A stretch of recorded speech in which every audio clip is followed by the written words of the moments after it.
చంద్రబాబు గారిని రమ్మన్నాడు.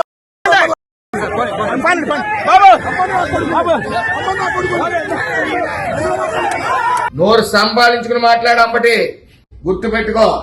భాష నీకే కాదు మాకు వచ్చు. చంద్రబాబు నాయుడు గారిని నీ ఇష్టం వచ్చినట్టు మాట్లాడతావా?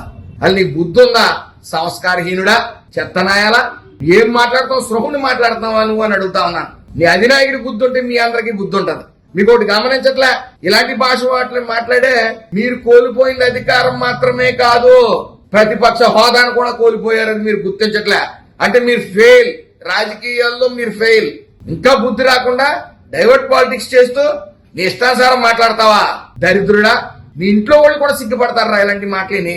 నోటికి అన్నం తిన్నావా, అశుద్ధం తిన్నావా? అన్నం తిని కూడా మాట్లాడే మాటలు కాదు. మాతృమూర్తిని, రాష్ట్రం కోసం రేయింబగలు కష్టపడుతున్న ఓ మహోన్నత వ్యక్తిని నువ్వు మాట్లాడే భాష ఏంట్రా? ఎదవా ఆంబోతులో ఎదిగావు.